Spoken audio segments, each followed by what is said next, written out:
vous allez bien. Je suis ravie de vous retrouver aujourd'hui dans cette nouvelle vidéo pour parler avec vous de cheveux. Effectivement, vous avez été très nombreux à me poser des questions sur la façon dont j'entretiens mes cheveux, qu'est-ce que je fais au quotidien, quels produits j'utilise, comment faut-il faire pour avoir de beaux cheveux longs.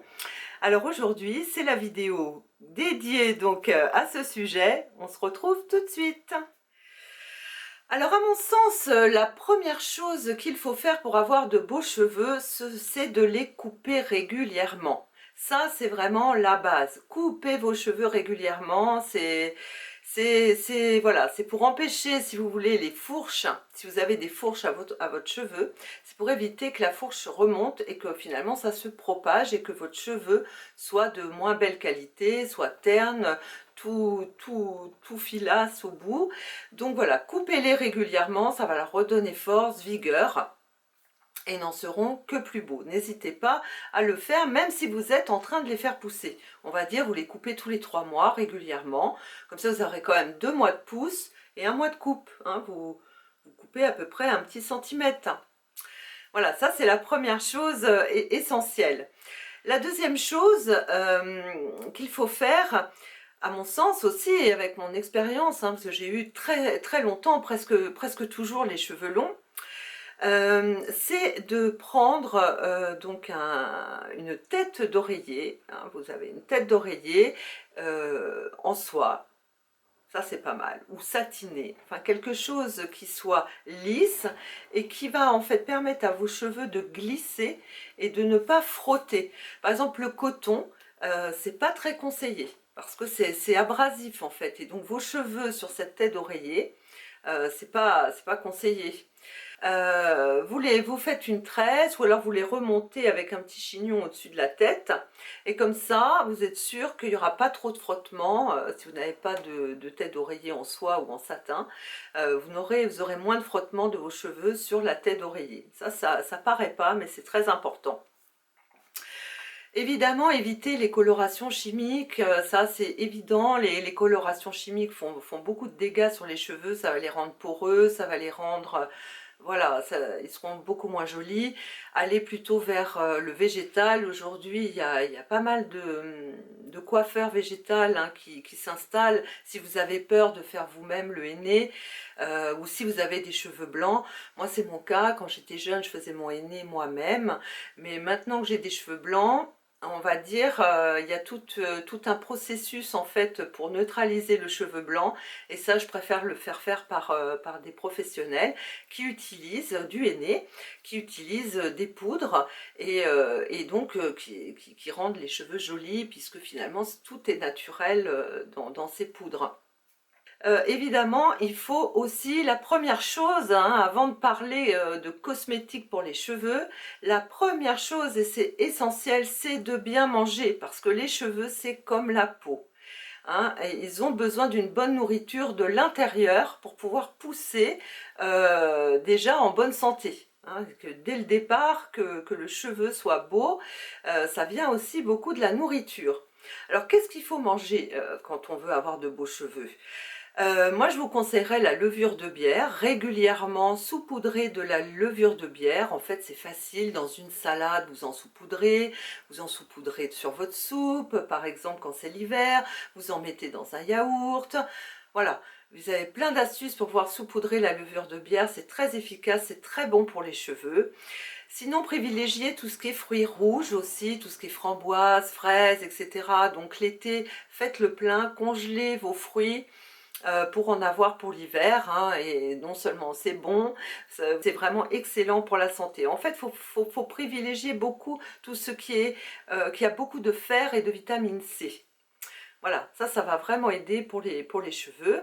Donc l'alimentation. Donc là, je vous ai filmé en fait la recette que je fais pour mes cheveux très régulièrement, on va dire 1 fois par mois.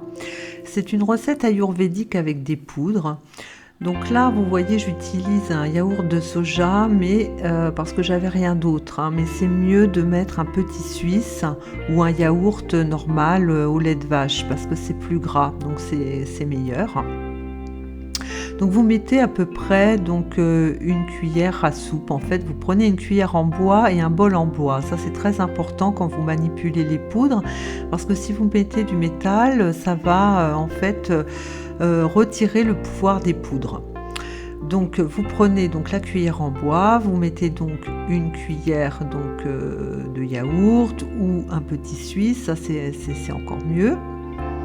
Et puis donc vous allez mettre ensuite les poudres. Donc là je suis en train de mettre la poudre de Kashur Shukandi qui est fortifiante, stimulante, qui est pour tout type de cheveux, qui évite les chutes de cheveux, c'est vraiment très bien. Ensuite, je suis en train de mettre donc la poudre de guimauve qui est vraiment excellente pour les cheveux. Je crois que c'est le meilleur démêlant de la terre, hein. Ne cherchez jamais quelque chose de très compliqué parce que vraiment la poudre de guimauve, elle est extraordinaire pour les cheveux. Et puis ensuite, je vais donc mettre la poudre d'ortie piquante qui fortifie, qui purifie. Pareil, hein, qui va voilà, faire du bien aux cheveux, éviter leur chute, aider à la pousse également. C'est vraiment le combo des trois, là, c'est vraiment quelque chose d'extraordinaire et je vous recommande. Donc ensuite, vous allez ajouter une bonne cuillère à soupe donc d'huile de moutarde. Là, j'ai utilisé l'huile de moutarde, mais vous pourriez très bien mettre par exemple une huile d'olive à partir du moment où elle est bio, ou de l'huile d'argan si vous en avez, c'est encore mieux. Voilà, une huile qui est conseillée pour les cheveux. Et puis donc vous allez mélanger tout ça jusqu'à obtenir une pâte qui ait la bonne texture, qu'elle ne soit ni trop liquide ni trop épaisse, pour faciliter donc l'application de la pâte sur tous vos cheveux. Donc voilà, vous voyez, vous touillez, vous touillez.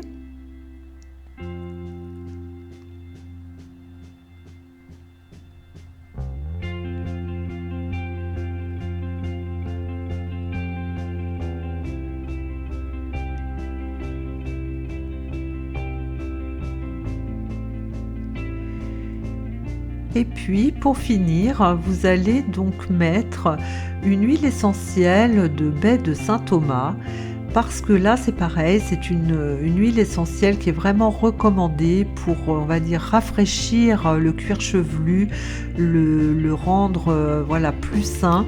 Ce qui va aider évidemment après à la pousse des cheveux, à faire en sorte que votre cuir chevelu n'ait pas de pellicule, de choses comme ça. Ça va vraiment assainir et ça va donner du coup une très bonne base à vos cheveux pour pouvoir pousser correctement. Donc voilà la recette finale. Vous voyez cette pâte. Là j'en ai pas fait beaucoup, c'est pour vous montrer, hein, parce que moi pour mes cheveux là j'en mets beaucoup plus. Maintenant on va passer aux soins. Quels soins j'utilise? Alors en fait j'ai plusieurs routines en fait tout au long du mois, hein, parce qu'on va compter en mois. La première chose que je fais une fois par mois, c'est un bain d'huile. Alors un bain d'huile, ça ne veut pas dire on dégouline d'huile, hein. Vous prenez donc une huile, par exemple l'huile de coco qui est très bonne. Moi par exemple en ce moment j'utilise donc celle-ci. Celle-ci par contre on ne pourrait pas la trouver puisque je l'ai achetée en Thaïlande, hein, puisqu'en Thaïlande il y a beaucoup de noix de coco. Et donc celle-ci organique, elle était faite juste à côté de où on passait nos vacances, donc à Koh Phangan. Et vraiment superbe cette huile. Donc voilà, une huile de coco, ça peut être une huile d'olive, ça peut être, voyez, vous voyez ce que vous pouvez mettre, hein, mais des fois c'est très simple, vous pouvez trouver des très bonnes huiles si elles sont bio. Une huile d'olive bio que vous vous servez donc pour la cuisine peut être très bonne pour vos cheveux, hein. Ça c'est pas du tout un problème. Si vous avez de l'argan c'est encore mieux, mais c'est plus cher, voyez. Mais bon, un corps gras, et donc une fois par mois, et donc voilà, mèche par mèche, vous appliquez donc sur vos cheveux, mais vous ne le faites pas à la racine, hein. Vous commencez sous l'oreille.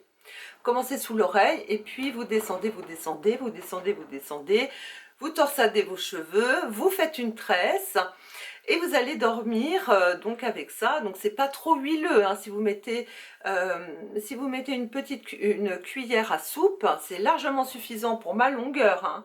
Donc vous voyez, c'est largement suffisant pour donner de la nourriture, juste ce qu'il faut. Voilà, et vous dormez toute la nuit avec. Et le lendemain, donc vous procédez à votre shampoing habituel. Moi, par exemple, là en ce moment, il y a vraiment depuis un petit moment 2 shampoings que j'utilise, que j'aime beaucoup.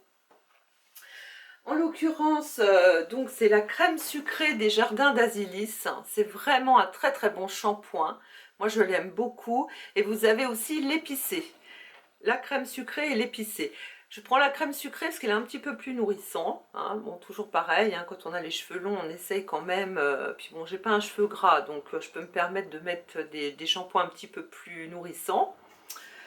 Et le deuxième shampoing, je vous en ai déjà parlé, qui était dans mes favoris forcément, donc de l'année 2020. C'est en fait un petit shampoing solide, donc déjà c'est un shampoing solide, donc parfait, hein, pas de déchets, voilà, minimaliste. C'est un shampoing qui est fait à base de noix de coco, qui s'appelle l'Hydratant, que je trouve dans une petite société qui s'appelle Un Bol d'Air et que vous pouvez retrouver sur Instagram. Voilà, et il est super ce petit shampoing, vous voyez, je l'utilise depuis le mois de septembre je crois, et vous voyez, il me reste encore tout ça. Donc en plus c'est très économique, donc franchement tout bon ce petit shampoing vraiment. Si vous avez l'occasion d'aller y regarder, je vous le conseille à 100%. Ensuite, après le shampoing, ce que j'ai l'habitude donc de faire, c'est un petit masque. Et là, il se trouve que j'ai trouvé donc chez la savonnerie du Nouveau Monde. En fait, ça s'appelle Cocori, donc c'est à base donc d'actifs de riz, hein, en fait. Et donc ça se présente comme ça. Ce sont des petits galets, comme ça. Vous prenez un petit galet, vous mettez dans une tasse d'eau chaude, vous attendez un petit peu que ça se délaye, hein, que ça fonde.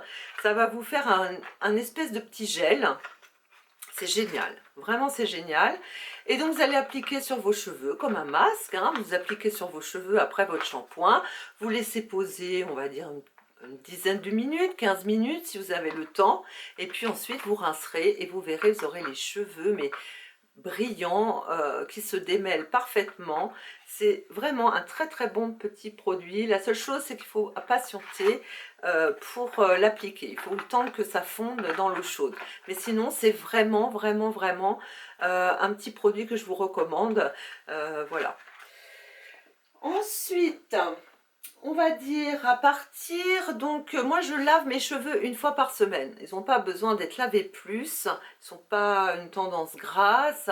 Je vis pas donc dans un endroit où c'est pollué, donc mes cheveux n'ont pas besoin d'être agressés voilà, en permanence. Donc je fais un shampoing une fois par semaine. Et donc au bout du 3 ou 4e jour, je vais commencer à leur redonner un petit peu de nourriture, hein, donc à mes cheveux. Et pour cela, donc j'utilise, donc c'est une huile de chez Botanique, qui est vraiment géniale, qui sent très bon, qui est à base d'huile essentielle, il me semble. Voilà, donc une petite pipette, donc vous mettez là aussi, c'est pareil, dans votre main. Et puis vous allez un petit peu en mettre comme ça sur les pointes de vos cheveux. Vous voyez, donc ça va redéfinir un petit peu les boucles, leur redonner un petit mouvement et surtout ça va les nourrir. Ça va les nourrir au bout du 4e jour. Voilà, on commence à redonner de la nourriture aux cheveux et c'est vraiment parfait. Et donc on va dire du 4e au 7e jour, tous les matins, un petit peu, quelques gouttes, hein, et un petit peu donc de cette huile en fait sur la pointe de mes cheveux pour patienter jusqu'au jour du prochain shampoing. Voilà, je vous mettrai de toute façon dans la barre d'infos donc la recette, et puis ici ou ici, je ne sais plus à quel endroit, je vous mettrai le petit i. Et comme ça, vous pourrez revoir, si ça vous intéresse l'Ayurveda, bah, ma petite routine en fin de compte, pour mes cheveux, voilà, avec les poudres et cetera. J'en avais parlé, donc si vous voulez la revisionner, c'est tout à fait possible. Je pense que j'ai fait le tour de cette vidéo. J'espère qu'elle vous aura plu. Moi, j'étais ravie de la tourner pour vous. J'espère que, en tout cas, vous aurez obtenu les réponses que vous cherchiez, que ça vous aidera à avoir de jolis cheveux au quotidien. Voilà, des petites astuces finalement très simples. Et puis, bah écoutez, je vous souhaite un très très bon dimanche. Aujourd'hui, c'est la fête des grands-mères. Donc, je souhaite à toutes les mamies de la Terre une très bonne fête des grands-mères, dont je fais partie maintenant, puisqu'il y a 3 semaines, à peu près un mois, j'ai eu la chance d'avoir 3 petits-enfants, des jumeaux et un autre petit garçon. Donc voilà, c'est ma première fête des grands-mères, donc je suis ravie, croyez-moi, ça fait quelque chose. Voilà, bah écoutez, je vous laisse, peut-être en famille, je l'espère pour vous. Et puis je vous dis à la semaine prochaine pour une prochaine vidéo.